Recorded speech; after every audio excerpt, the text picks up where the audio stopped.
Bonjour à tous.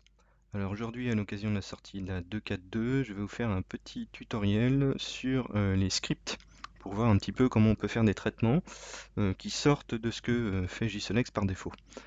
Donc là, je vais aller commencer par traiter une vidéo que j'ai faite hier, qui n'a rien d'extraordinaire, mais on va vous montrer, je vais vous montrer un petit peu ce que ça donne. Donc là, je vais simplement prendre le mode rapide. Il me fait les calculs, mon image moyenne. Voilà, donc là, l'image qui nous sort, c'est celle-ci. Donc avec un disque qui est traité, avec une augmentation des contrastes, etc. etc. Donc l'idée, quand on fait le mode rapide, hein, en règle générale, même le mode complet, quand on fait ici traitement mode complet, c'est vous de sortir une image qui est exploitable, qui est pas mal. Mais en fait, dans JSOLEX, il n'y a rien qui vous interdit d'essayer de faire mieux. Et donc c'est ce qu'on va essayer de faire aujourd'hui. Donc là, par exemple, hein, je vous remontre, si je fais le traitement complet ici, je vais avoir mes images qui vont être générées avec donc les fiches techniques, avec la version colorisée, l'image Doppler. Donc tout ça sont des images qui sont générées par nos logiciels, mais qu'on peut reproduire avec les scripts ici. Donc là, c'est ce qu'on va essayer de faire un petit peu. Pour reprendre à zéro, je vais partir ici du mode rapide, je vais enlever les images de debug. Ça nous fera un petit peu moins d'images plus pour la comparaison. Et donc on va commencer ici à écrire des petites choses dans cette partie script. Donc, première chose à connaître, c'est un mot-clé qui s'appelle img, donc image. Et là pour l'instant je vais mettre 0 en paramètre, et on va voir ce que ça sort. Donc img 0, voilà. Donc là ça nous sort une image qui est relativement sombre. Et en fait, si on regarde et qu'on zoome, on se rend compte, donc là je peux cliquer ici pour synchroniser mes images, voir au même endroit, on se rend compte que c'est en fait la même image, mais qui est corrigée géométriquement, mais qui n'a aucune transformation d'amélioration de contraste ou autre chose. Donc là, ce que je peux faire, par exemple, c'est faire auto-contraste. Auto-contraste. Je lui passe un petit paramètre qui est 1.5. Donc le 1.5, c'est le paramètre par défaut en fait dans JSOLEX, dans les paramètres là. Si on fait ça et que j'exécute, bien cette fois il me génère une nouvelle image. Et en fait, si on la compare avec ici la première, qui est sortie automatiquement par JSONex, eh bien c'est exactement la même. D'accord? Donc le fait d'appliquer la fonction autocontrast sur une image 0, ça nous a fait exactement la même génération d'images. Donc je pourrais tester avec une autre valeur, par exemple, mettant 1.2. Voilà. Donc là, je reclique ici hein, pour que mes images puissent les comparer. Donc là, on voit que j'ai une différence. Donc en mettant 1.2, l'image ici est plus claire. Donc voilà, ce sont ce genre de paramètres. Donc aujourd'hui, je ne vais pas vous parler du autocontrast, on va essayer de faire une amélioration de contraste et puis une image générée entièrement par nous-mêmes. Hop, je relance le exécuter, donc on va partir de cette image-là et on va essayer de l'améliorer. Donc une façon de voir l'image un petit peu plus claire, c'est de faire un linear stretch. Donc ça c'est une fonction qui est toute bête, hein, qui va simplement prendre votre image et l'étirer sur toute la dynamique, donc ça va en gros la multiplier par une constante, de façon à ce qu'elle soit complètement éclaircie. Donc là on peut la comparer hein, par rapport à celle-ci.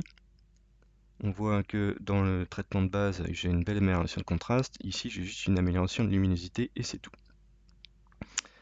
Par contre là on va commencer à aller regarder les fonctions qui sont intéressantes dans JSOLEX. Donc quand on reconstruit cette image avec le disque traité, la seule chose qui est faite par JSONex, en gros, c'est prendre le centre de l'arrêt H-alpha, ici, donc tout ce qui se passe, les pixels qui sont au centre de l'arrêt H-alpha, et reconstituer une image à partir de ces pixels qui sont au centre. Or, le centre, voilà, c'est jamais qu'un polynôme qui va aller essayer de chercher sur ces traits où sont les pixels, et donc il peut y avoir un petit peu de bruit. Et donc ça pourrait être intéressant en fait d'essayer de moyenner ce qui se passe au centre. Donc au lieu de prendre simplement le pixel du milieu, mais par exemple aller prendre un pixel au-dessus, un pixel en dessous et le pixel du milieu. Donc est-ce qu'on peut générer ça? En fait, oui, on peut le faire. Donc je vais simplement remplacer ici ma fonction img par une fonction qui s'appelle range, où je vais lui passer deux paramètres. Moins 1, c'est moins 1 pixel, plus 1 pixel. Et donc là, je vais avoir 1, 2 et 3 images dans ça. Et donc ici, ce qu'il va faire, c'est me générer 3 images. Donc là, je vais fermer tout ça. Je vais faire exécuter. Et il me génère 3 images. Donc avec, vous voyez, il y a un petit moins 1. Le 0, il ne le met pas. Et un petit plus 1. Donc ça veut dire celle-ci est à décalage de moins 1 pixel. Celle-ci est à 0. Et celle-ci est à plus 1. Donc quand je vais zoomer, par exemple, je vais mettre sur une région, par exemple celle-ci. Je vais cliquer ici pour que toutes mes images se mettent au même endroit, avec le même zoom. Si je compare, on voit que simplement avec un pixel de décalage, j'ai une légère différence. D'accord? Mais j'ai 3 images. Alors, au lieu de générer 3 images, maintenant ce que je vais faire, c'est mettre une fonction qui s'appelle avg pour average. Et donc là, en fait, au lieu de générer 3 images, il va m'en générer une seule qui est la moyenne de ces 3 images. J'exécute, et voilà. Donc ici, maintenant j'ai une image qui est moyennée. Donc là, c'est en fait, on a fait une réduction de bruit, hein, tout ce qui est plus basique. Je pourrais en fait rajouter un troisième paramètre ici qui peut être utile si vous faites des animations. Donc en mettant par exemple 0,5, et donc ça c'est un pas. En mettant un 0,5, c'est-à-dire que j'aurai moins 1, moins 0,5, 0, 1,5, 0,5. Donc on peut le faire aussi, hein, et voir si ça génère une différence. Hop, je vais aller ici, je synchronise, je regarde. Et donc là, on voit que effectivement, entre l'image qu'on venait de générer ici, donc là c'est la 7, il ne faut pas se tromper dans l'ordre, la 7 et la dernière, là, la 6 et la 7, pardon. Je vais fermer les autres pour pas qu'on se trompe. Entre la 6 et la 7, il y a une légère différence. Alors, c'est dû à quoi? C'est dû au fait que les polynômes, hein, ce sont des nombres réels qui sont générés, donc c'est pas des valeurs entières, et donc il y a de l'interpolation de pixels qui est faite. Et donc c'est intéressant toujours d'utiliser des valeurs non entières, même si ça peut vous paraître paradoxal au début, parce qu'un pixel c'est un pixel. Mais en fait non, on peut faire des choses. Ok, donc là maintenant ce que je vais faire, je vais supprimer le linear stretch, et je vais donner un nom à mon image average. Je vais l'appeler base. Et je vais exécuter. Donc là on voit que maintenant base égale, maintenant mon image s'appelle base ici. D'accord? Par contre, comme j'ai enlevé le linear stretch, eh bien, voilà, on se retrouve avec une image qui est sombre, normal. Hein. Maintenant, je vais rajouter une section qui s'appelle output. Output. Et je vais lui dire stretched, par exemple, égale linear stretch de base. Donc en fait, j'ai fait exactement la même chose qu'avant, sauf que là, je l'avais ici, le linear stretch. Hein, sauf que je l'ai mis là en mettant stretched égale et ça. Alors qu'est-ce que ça va nous générer? Et bien ça nous génère une image qui s'appelle stretched et qui est la même que tout à l'heure. On va dire quel est l'intérêt. Donc si je ferme les autres, vous voyez que base en fait ne sort pas. C'est stretched maintenant qui sort. Donc en fait le fait de rajouter une section qui s'appelle outputs, ça fait que ici on va pouvoir définir tout un tas d'images intermédiaires qui nous servent à calculer l'image qui nous intéresse au final. Alors, montrer pourquoi c'est intéressant de mettre ça dans une variable base, je peux maintenant m'amuser à comparer différentes techniques d'amélioration de contraste.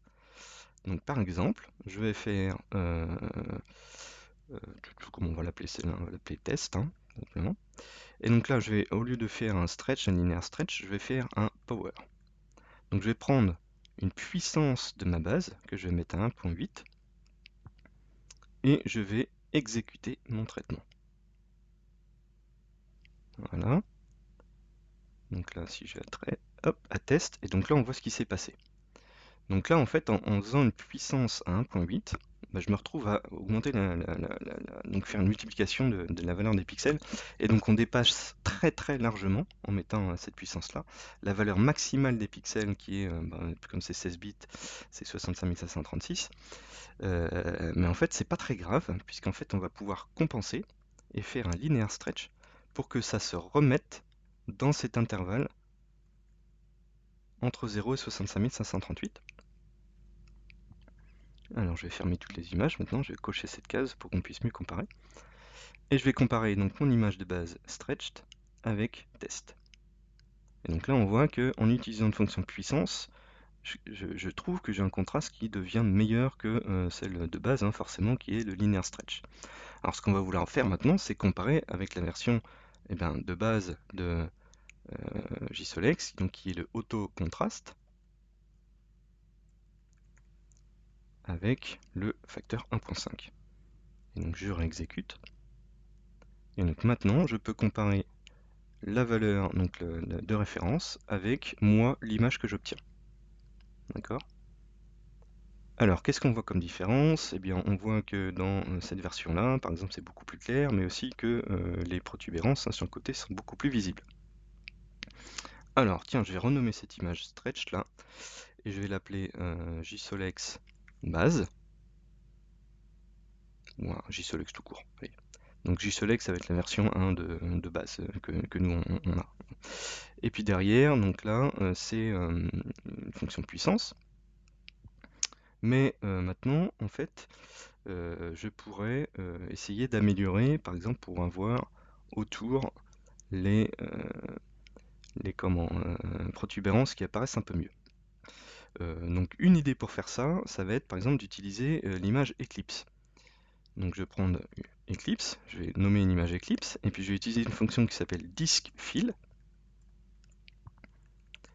de base. Donc si je fais ça, et que j'exécute, j'ai maintenant 3 images qui sont générées, donc JSELECT c'est la version de base, test c'est celle que je veux tester, donc c'est mon résultat, et Eclipse, c'est une Eclipse virtuelle. Mais on voit qu'elle est très très sombre en fait, mais c'est normal, c'est parce que voilà, sur l'image de base, eh bien l'image est sombre. Donc là en fait on va essayer d'amplifier toute cette partie autour.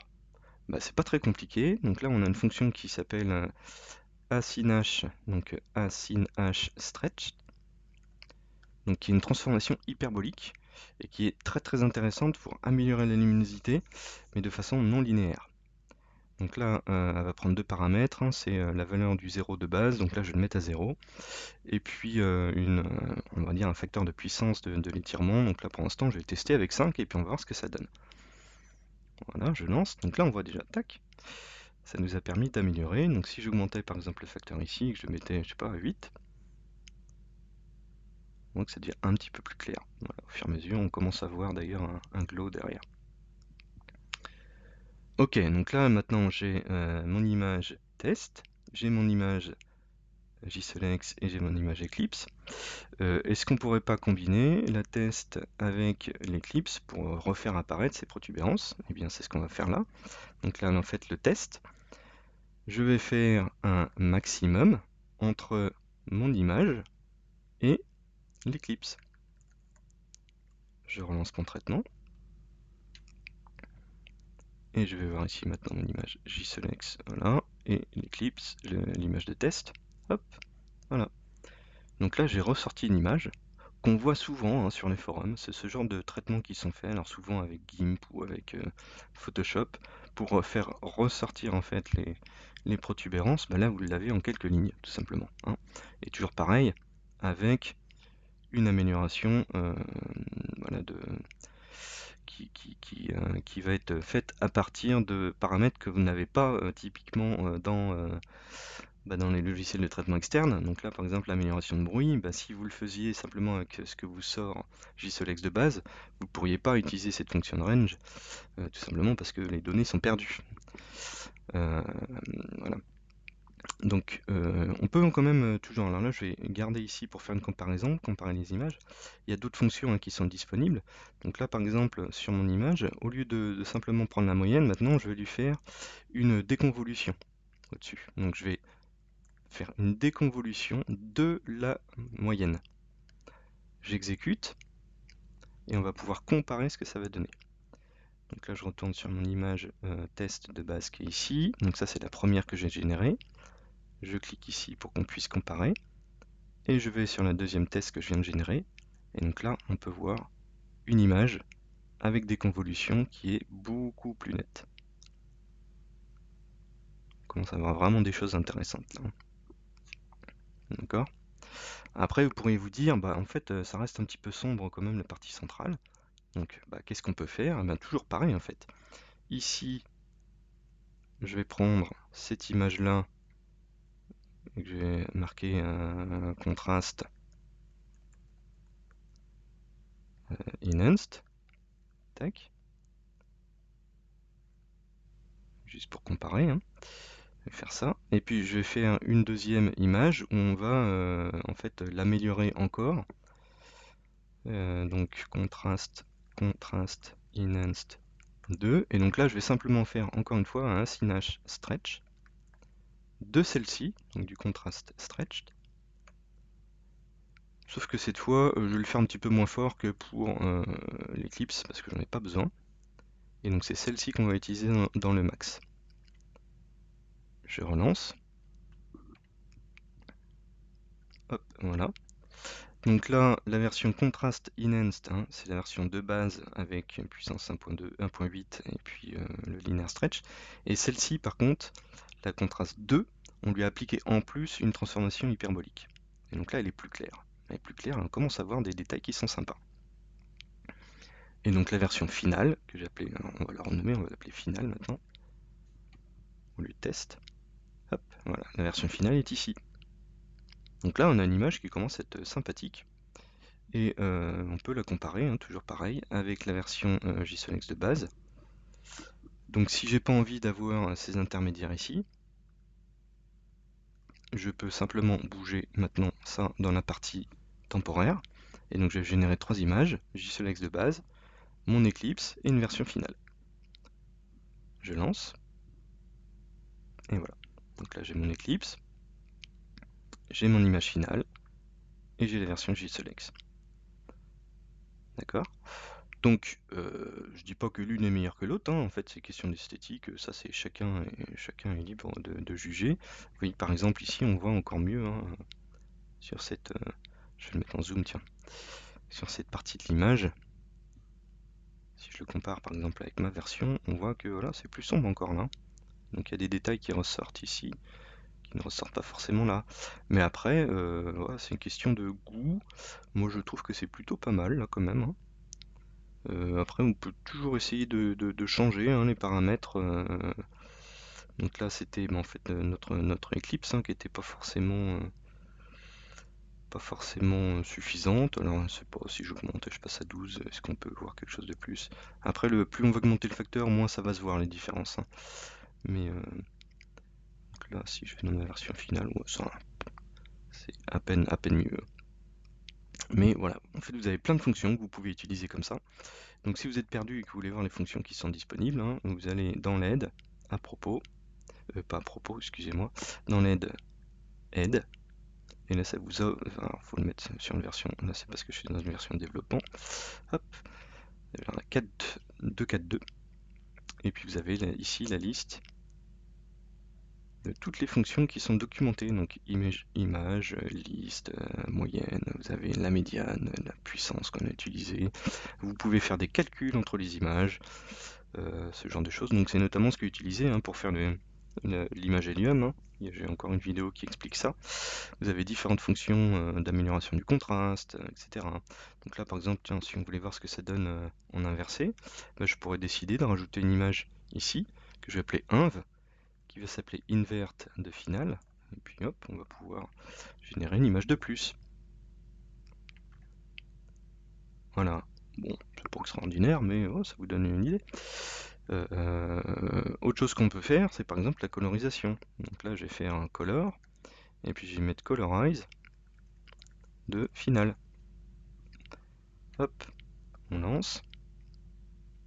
Ah oui, alors là il met une erreur parce qu'effectivement j'ai oublié un paramètre. Il faut lui dire sur quel ray on veut coloriser. Donc là c'est H alpha. Et Voilà, j'ai une image couleur qui est générée. Donc là, c'est par rapport à la couleur réelle, hein. Donc, si vous n'êtes pas content, en fait, il y a d'autres paramètres, hein, qui sont disponibles ici. Vous pouvez mettre des entrées-sorties pour faire de la colorisation. C'est pareil, en fait, vous pouvez décider d'amplifier, hein, pour avoir plus de saturation, plus de monosaturation, etc. Donc toutes les fonctions sont documentées.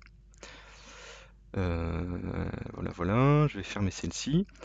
Et puis on va faire un dernier exemple pour vous montrer par exemple comment faire une petite animation. Donc là en fait j'ai utilisé la fonction range qui est simplement entre -1, 1 avec un 0,5. Et donc ça nous a permis de réduire un petit peu le bruit. Mais si je vais plus loin en décalage de pixels, en fait, je vais commencer à vraiment aller me balader en fait si on va dans le profil. Ici, en étant à -1, 1, je me suis baladé dans le fond ici de l'arrache alpha, hein, si on peut dire. Et après, si on se décale de plus en plus, en fait, on va aller vers le continuum. Et ici, donc, on voit que je peux aller en gros jusqu'à 12 pixels vers la droite. Et en négatif, je peux aller plus loin, donc jusqu'à -25. Donc là, ça serait pas mal, par exemple, de voir ce que ça donnerait une animation où on se promène de -25 à plus 12 pixels. Donc là, on va le faire. Je vais simplement créer une animation, donc je vais l'appeler mon anime, qui va prendre en paramètre une fonction qui s'appelle anime. Et donc là, j'ai dit, je prends de -25 à 12. Si je fais juste ça, vous vous souvenez, ça va être sombre. Donc je vais quand même faire une amélioration de contraste. Et donc là, pour la démonstration, je vais utiliser le auto-contraste, hein, avec le paramètre 1.5. Si je fais ça, en plus de mes images ici, maintenant je vais avoir une animation qui va être générée. Là, il va prendre un petit peu plus de temps parce qu'en fait il faut qu'il calcule tous les décalages de pixels dont il n'avait pas encore à disposition. Donc là il est en train de le faire, hein. Si on va dans le log, on va voir qu'il est en train de travailler. Bah ça y est, donc là il a fini. Hop. Pourquoi j'ai ça? Hop, voilà. Je vais faire play et donc là on voit que je suis en train de jouer l'animation. Donc là on est en train de se balader entre le continuum et l'arrache alpha. D'accord? Vous voyez que ça saccane un peu, c'est normal. C'est normal parce que en fait il y a une valeur par défaut sur l'animation qui est le temps entre chaque frame. Mais par exemple je pourrais décider de le réduire à 25. Je vais commenter les autres histoire de ici pour juste montrer l'animation. Donc là je vais passer à 25 millisecondes entre chaque frame. Voilà, on joue. Donc là ça va plus vite. Et puis maintenant, au lieu d'utiliser donc un décalage de 1 pixel à chaque fois, eh ben, je vais utiliser donc le fameux pas de tout à l'heure. Au lieu de le mettre à 0.5, je vais le mettre à 0.2. Donc là, hop, il va nous refaire des calculs pour calculer tous les pixels, tous les décalages de pixels qui lui manquent pour faire l'animation. Ça va prendre un petit peu de temps, mais ça va être relativement raisonnable. C'est raisonnable parce que j'utilise une image qui est faite avec un binning de 2, donc voilà, il n'y a pas trop de pixels. Si vous étiez en bin 1 avec une i678, ça commencerait à être beaucoup plus long par exemple, hein. Allez, il devra bientôt avoir terminé. Voilà, donc là on voit qu'il est en train de m'encoder et il y a beaucoup plus de frames, hein, forcément, puisqu'on est passé de 38, je crois, de mémoire, à 186. Mais on va avoir une animation qui va être plus fluide, en fait moins de saccades entre les transitions.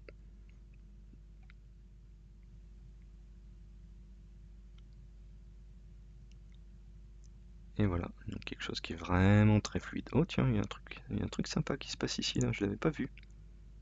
Vous voyez ça là? Le petit point qui est là? Ah, ça c'est intéressant.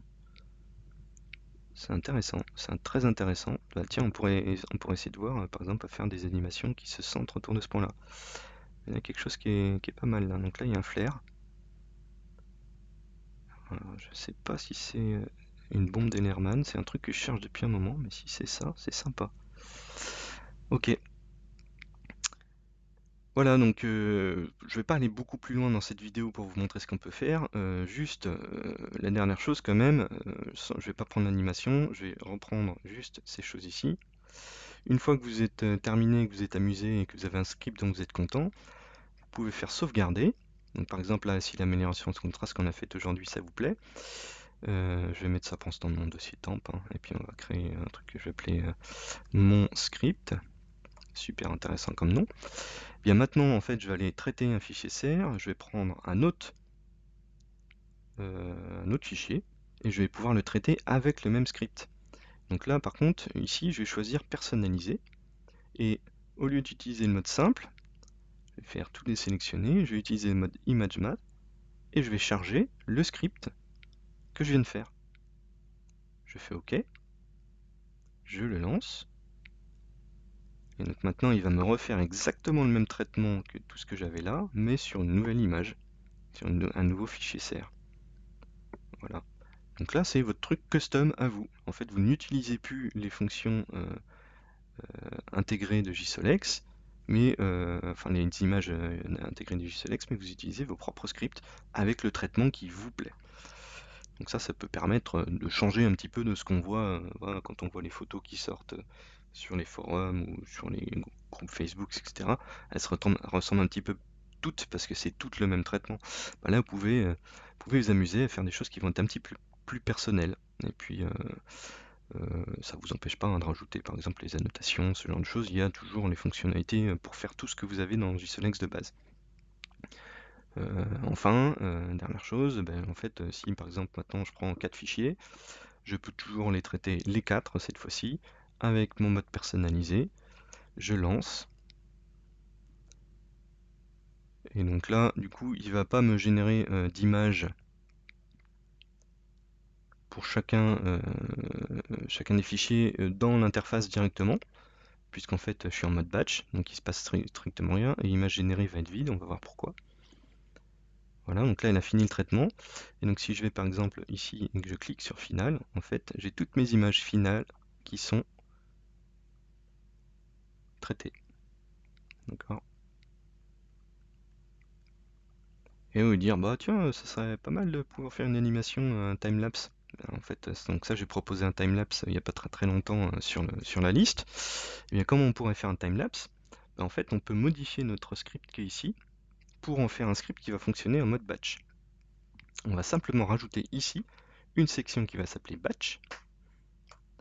Et derrière, dans le batch, on va dire timelapse égale. Et puis là, on va faire anime quelque chose qu'on a en sortie ici sur une image, donc anime les images finales. J'exécute. Et maintenant, j'ai une animation. Voilà, avec toutes mes images. Donc c'est super simple de faire ce genre de choses. Vraiment super simple.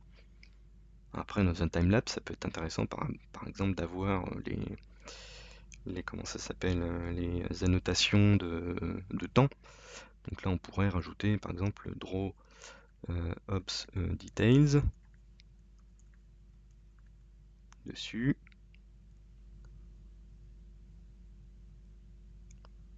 Hop, tiens, c'est une grille qui m'a dessiné. Oh, j'ai une erreur. C'est bizarre ça.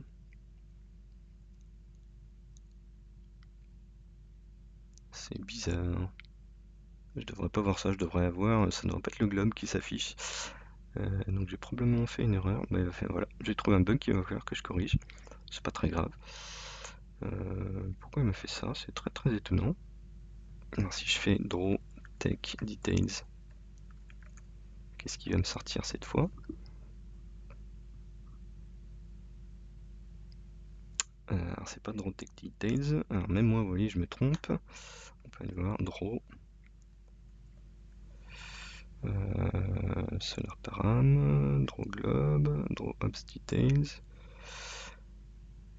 Ouais, c'était solar param ce que je cherchais, mais en gros, le globe qu'on a, normalement, c'est quand on a draw globe. Bon, écoutez, je vais faire une correction. Et puis on va faire, voilà, draw globe, ça fait bien le globe, mais draw ops details, ça devrait faire. Ça devrait faire. autre chose, eh bien on va sortir une nouvelle version, hein, c'est pas très grave. Par contre, si je peux faire quelque chose quand même pour le timelapse, puisqu'il y a une fonction qui sert juste à ça, je vais faire un draw text, hop, qui est ici. Donc vous voyez, draw text, en fait, il prend en paramètre un certain nombre de choses, mais le texte affiché à une certaine position. On va faire draw text. Donc on va dessiner dessus à une position, donc on va mettre par exemple en haut à droite, on va être à 16,16. Et le texte qu'on va dessiner, ça va être la vidéo datetime, qui est ici.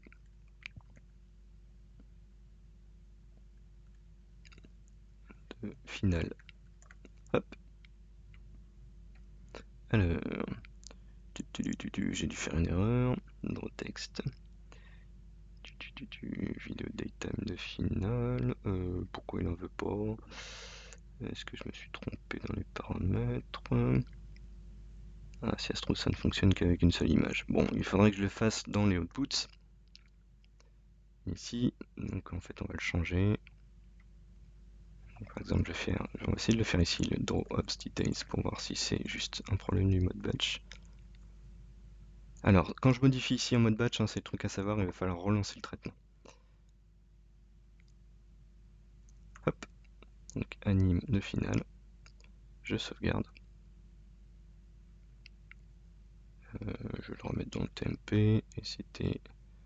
J'avais appelé ça... j'avais appelé ça comment? Mon script.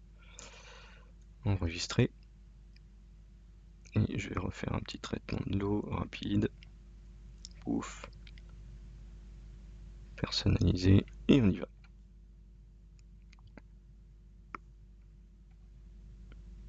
Vous allez voir une différence dans l'image générée maintenant.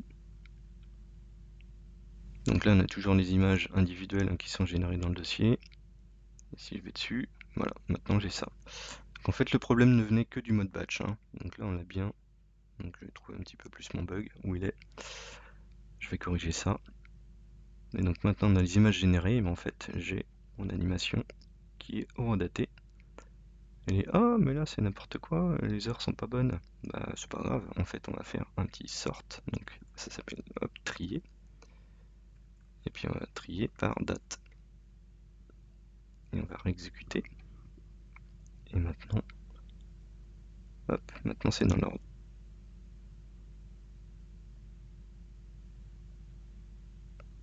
Voilà.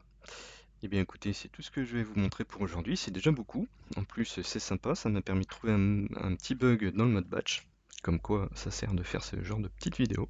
J'espère que ça vous a plu, et puis n'hésitez pas à me poser des questions, laisser des commentaires si vous avez des choses qui ne sont pas super claires. Et puis voilà, n'hésitez pas non plus à partager vos scripts, hein. Pour moi ça fait partie des choses qui sont super intéressantes. Partager les scripts pour que chacun puisse aller s'amuser à faire des choses intéressantes. Voilà, merci à vous et à bientôt.